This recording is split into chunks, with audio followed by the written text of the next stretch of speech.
Halo, salam sejahtera semuanya. Di sini ada Kak Rin, sobat baik kamu di Curhat Ide.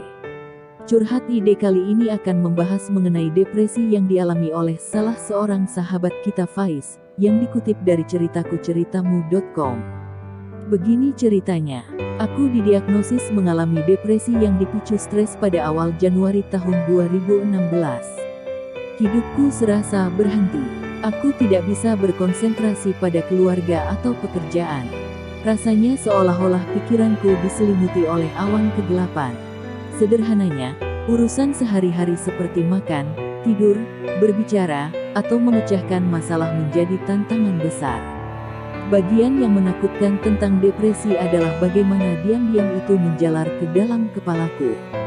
Aku tidak tahu bahwa gejala yang kualami, lelah tanpa alasan, menjadi mudah tersinggung, tidak bisa tidur, perasaan bingung, dan pikiran kosong, adalah tanda-tanda depresi. Gejala lain yang kurasakan adalah hilangnya sukacita dan kedamaian secara total. Kegelapan yang menjalar, hidupku benar-benar berhenti. Aku bahkan tidak dapat melakukan rutinitas normal karena apa yang kurasakan, seperti kabut keputusasaan yang permanen. Yang kuingat adalah bahwa aku tidak suka pergi ke kantor, karena aku tidak dapat memahami tuntutan dari peran baruku dan tidak suka suasana bisnis. Ketakutan terus mencengkeramku. Ketika aku pulang ke rumah, aku khawatir akan kehilangan pekerjaan dan sumber penghasilanku untuk keluarga. Ini membuat situasinya semakin buruk. Tidak bisa tidur hampir sepanjang malam. Pikiranku berada dalam kegelisahan terus-menerus, membayangkan segala macam situasi yang tidak nyata. Kurang tidur membuat keadaan menjadi lebih buruk keesokan harinya. Itu adalah lingkaran setan. Tidak ada tempat curhat untuk mengungkapkan kesedihanku. Alasan depresiku tidak jelas pada saat itu. Tetapi sekarang ketika aku melihat ke belakang, aku melihat itu mungkin disebabkan oleh beberapa faktor, termasuk kematian paman dan putranya secara beruntun. Mereka adalah orang-orang yang sangat dekat denganku, dan kesedihan yang kurasakan tidak memiliki tempat untuk curhat. Sebagai anak tunggal, lelaki, suami, dan ayah, aku harus kuat dan kembali bekerja demi keluargaku. Di waktu bersamaan, ada tantangan lain di depan keluarga. Ibuku terkena demam berdarah, yang dapat mengancam jiwanya di usia tuanya. Ibu mertuaku juga dirawat di rumah sakit, dan dijadwalkan untuk menjalani operasi penggantian tulang lutut. Sementara aku baru saja beberapa bulan memasuki pekerjaan baru, dan merasa harus menunjukkan performa yang baik. Aku mulai memikirkan bunuh diri, tetapi kekhawatiran tentang apa yang dapat dilakukan keluargaku tanpaku, akhirnya menahanku untuk tidak melakukannya.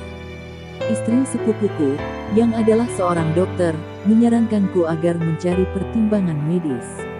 Aku bertemu dengan seorang dokter yang meresepkan obat-obatan yang semakin memperparah kondisiku. Ini membuatku lebih bingung.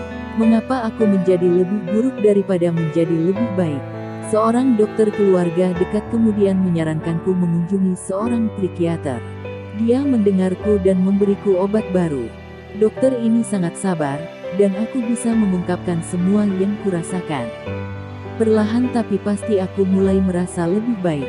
Tindakan medis berlanjut selama beberapa bulan sampai dokter dan aku yakin bahwa aku tidak lagi membutuhkannya. Aku menemukan sesuatu yang jarang kualami, yaitu penerimaan. Di masa-masa aku menjalani pengobatan, istriku bergabung dengan komunitas kerohanian dan terus mengajakku pergi bersamanya. Dengan enggan, aku pergi sekedar untuk menenangkannya. Sejujurnya aku tidak melihat bagaimana orang-orang ini dapat membantu. Tetapi setelah menghadiri beberapa kali, sungguh kutemukan sesuatu yang jarang kualami, penerimaan. Di tengah-tengah sekelompok orang yang menerimaku, aku mulai berubah dan aku menyadari nilaiku yang sebenarnya, sebagai pribadi, seorang suami, dan seorang ayah. Sekarang aku berusaha untuk memastikan anak-anak dan istriku menyadari mereka berharga di mataku. Jika Anda merasa terjebak dalam cengkeraman depresi, aku ingin Anda tahu bahwa Anda tidak perlu melewatinya sendirian. Depresi sering mengarah pada kesendirian, tetapi itu kebalikan dari apa yang kita butuhkan untuk keluar dari kabut keputusasaan. Kita perlu orang lain dan berbicara tentang rasa sakit kita. Sekian dulu cerita kali ini. Jadikan video ini sebagai bahan renungan dan pembelajaran. Tetap keep spirit dan keep loving. Terima kasih.